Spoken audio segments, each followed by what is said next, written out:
You are now watching a clip from the Inspired by show. You can watch the full episode on our YouTube channel or listen on iTunes, Spotify, or wherever you get your podcasts. So make sure to head over there, leave us a 5-star rating if you enjoyed it, and follow the show.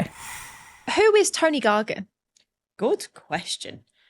Well, kind of first and foremost, I'm wife and mum.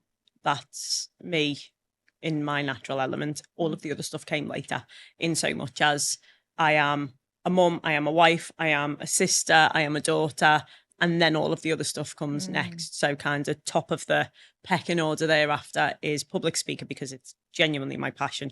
Love helping and supporting people. In the background, I run multiple different businesses, but predominantly in the property sector. Wow. And what attracted you to the public speaking world? Because you just said that's where your passion really lies. I totally fell into it. I was literally dragged along to a property event. I had zero desire to invest in property, and I was dragged along to a property event, and it was a really small room. So it was quite intimate. There was I can't remember how many people, but I remember it was really small. Look, already. Really small, horseshoe shaped. There was about kind of 5-8 people. It was really small. And I was listening to the property content, but I was so inspired by the speaker that at the end of the day, going around the room, because it was such a small room, what do you want to achieve? I want to buy 1 million houses. I want to own the whole of Colchester, whatever. And when he asked me, I said, I want your job. I want to be a speaker. And it was something that I'd never known I wanted to do until I seen someone doing it in a way that really resonated with me. Wow. And it's funny because you ended up doing both of those things. You ended up getting to property and then speaking. Did property come first? Yeah. Yeah. And then that opened the doors for speaking for you? Yeah, I think initially, as I say, I had zero desire to invest in property. That was my husband's vision. But given the fact that, he plays by the rule of why have a dog and bark yourself. I'm the more outspoken. I'm the more, go out there and network. So he was leveraging me without me actually realising. But for me, I knew they both had to fuel one another, because I'm always asked kind of which came first, or do you wish it had been done differently? The public speaking came as a byproduct because I didn't actually attend the event with that intention. But building up the property portfolio was a kind of at the forefront, because I thought, well, I need something to speak about. Hindsight's amazing. I realise now you don't actually need a strategy or a niche to speak about.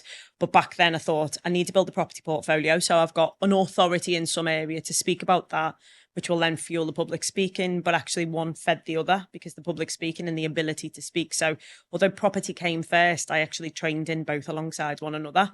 So the public speaking skill set is what raised the finance to build the property business, and the property business being something that I could teach other people fueled the public speaking. So yeah, they went hand in hand. Wow, I love that. Because a lot of people, I think, in property feel like they need to learn the strategies, they need to learn the analysis, they need to have the contacts. But I think a lot of people underestimate the value of communication and how to actually have a conversation. Well, this is something that this is one of the reasons that I'm drawn to you as a person is I love the communication, the storytelling, and it's a skill set that everyone's got, but not everyone hones. And when you realise the power it has in, not just in business, but in your job, I used the skill set of public speaking to get 2 pay rises in 1 year in a job that was unheard of. I've always been a public speaker without realising. So I used to have to train people. But it was boring as hell. Like, I was a HR manager in a retail environment. So I'd do inductions that nobody wanted to attend. I didn't want to deliver them. It was, requirement of the job. And trying to make health and safety of food training and, control of substances hazardous to health exciting was really difficult. And I think, as you and I both know, in public speaking, people feed off your energy. So it was a bit of a cycle of I didn't really enjoy it. And then once I'd learned the skill set, because I was still in a full-time job, it was where can I apply that in all areas of my life?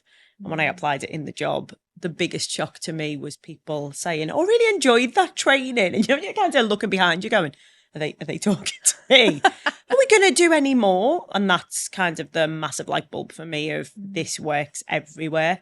And we've all got a skill set in public speaking, but when it's polished or when it's honed, it improves everything.